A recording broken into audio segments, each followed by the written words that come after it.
நான் சொல்வதற்கு நியாயம் இருக்கிறது. படித்தவர் என்றால் படித்தவர், ஓதியவர் என்றால் ஓதியவர். படிப்பென்றால் வேற, ஓதல் என்றால் வேற. ஒரு ஊர்ல ஒரு மாஸ்டர் ஸ்கூலுக்கு போறார். அவருடைய சக ஆசிரியருடைய பார்த்து, பாரப்பா எங்க வீட்டு ரேடியோ படிக்குது இல்லைன்னு சொல்றாரு.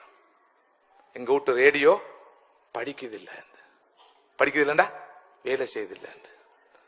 அவர் சொன்னார், படிக்குது இல்லையா அப்ப ஓத அனுப்புன்னு சொல்லி. படிக்காட்டி ஓத அனுப்பு.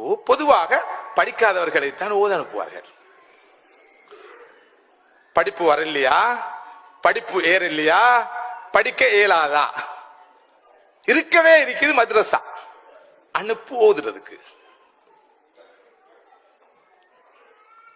ஸ்கூலுக்கு போகல, போனாலும் படிக்கல, படிச்சாலும் ஒழுங்கா படிக்கல, ஒழுங்கா படிச்சாலும் எக்ஸாம் எழுதல, எக்ஸாம் எழுதினாலும் பாஸ் பண்ணல, பாஸ் பண்ணாலும் ஒழுங்கா பாஸ் பண்ணல. தம்பி நீ எழுவாய், இங்கு இருப்பதில் பயனில்லை, நீ வீட்டில் இருப்பதுதான் செய்யப்படு பொருள் என்று ஆசிரியர் சொல்லி அனுப்பி வைத்தார். வீட்டில் சொன்னார்கள், மகனே எழுவாய், நீ இங்கு இருப்பதில் பயனில்லை, நீ மதரசாவில் இருப்பதுதான் செய்யப்படு பொருள். கொண்டு போய் ஹஜரத்ர கையில கொடுத்தார். இவர் யாரு? ஓதினாள். படிச்சவர் என்றா சாதாரண ஆள் இல்ல.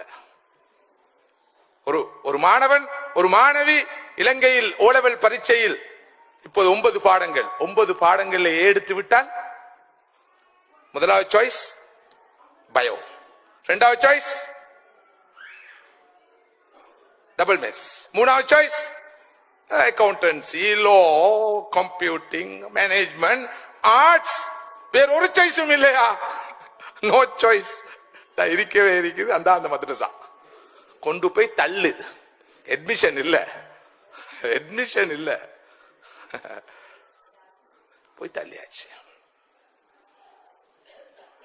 எனது குடும்பத்துல ஒரு பிள்ளை கடந்த வருஷம் ஓ லெவல்ல 9 எடுத்தான். 9 எடுத்தா ஏதோ டாக்டர் ஆன மாதிரி தான் சமூகம் நினைச்சு. என்ன செய்ய போறீங்க? நான் சொன்னேன், அல்லாஹ் நாடுறது நடக்கும். 9 எடுத்துக்குது. இப்ப இந்த புள்ளைய நாங்க டாக்டர் ஆக்கணும். சமூகத்துக்கு டாக்டர் தேவை. உங்களுக்கு கேளாட்டி எங்கிட்ட தாங்க, நாங்க டாக்டர் ஆக்குறோம். டாக்டர் ஆக்கி கொண்டு கையில தாரோம். ஆனால் அந்த புள்ள போனது ஓதுறதுக்கு. படிப்பை பத்தி, படிப்போட முக்கியத்துவம் பத்தி, ஜெனரல் எஜுகேஷனை பத்தி, செக்யூலர் எஜுகேஷனை பத்தி, சயின்ஸ் அண்ட் டெக்னாலஜியை பத்தி இவ்வளவு பேசுற இந்த ஆளும் அந்த ஆளே தான். என்ன சொன்னாலும் ஓதினாள் இல்லையா? அந்த ஓதல்ட வாசம் இருக்கத்தான் செய்யும். பாத்தீங்களா, ஓதலியா அனுப்பினார். கடந்த வாரம் கூட ஒரு அபிமானி என்னோடு தொடர்பு கொண்டு, என்ன வேலை செஞ்சீங்க, அந்த பிள்ளைய படிக்க வச்சு ஒரு டாக்டராக்க இருந்துச்சு தானே, நீங்களும் ஓத அனுப்பினீங்களே.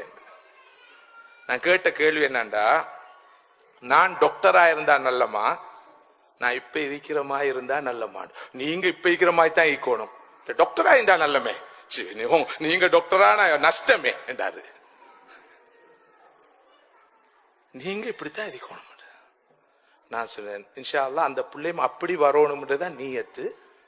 நீயத்துக்குத்தான் தவாபு, கூலி. அல்லாஹ் என்ன நாடிக்கானோ தெரியாது. அந்த புள்ள டாக்டர் ஆனா, ஒரு டாக்டர், ஒரு ஷரியாத்துறை அறிஞனாக, ஸ்காலராக வந்தால் அவருடைய மோட்டிவேஷனால, கைடன்ஸால, வழிகாட்டலால இந்த சமூகத்துக்குள், குறிப்பாக பெண்கள் மத்தியில் பல நூறு டாக்டர்களை, பல நூறு துறைசார் நிபுணர்களை, பல நூறு புத்திஜீவிகளை உருவாக்கியலும் இன்ஷா அல்லாஹ். சமூகத்துக்கு தேவை கம்யூனிட்டி லீடர்ஸ், ஸ்காலர்ஸ், மோட்டிவேட்டர்ஸ். எல்லாரும் doctor, lawyer, proctor, accountant, businessman போனா இந்த சமூகத்துக்கு வழிகாட்டுற யாரு? சாதித்தவர்கள் நிறைய பேரு தங்களை அழித்துக் கொண்டவர்கள் தான். தங்களை மெழுகுவத்தியாக மாற்றிய சிலருடைய முதுகுகளிலும் எலும்புகளிலும் எலும்பு கூடுகளிலும் தான் இந்த உலகம் வாழ்ந்து கொண்டிருக்கிறது, உம்மத்தும் வாழ்ந்து கொண்டிருக்கிறது. வாழ்க்கைய வெறும் நியமத்தாக மட்டும் பார்க்க கூடாது, வாழ்க்கையை ரஹமத்தாக எப்படி அமைத்துக் கொள்வது என்று யோசிக்கணும். அவர்தான் புத்திசாலி.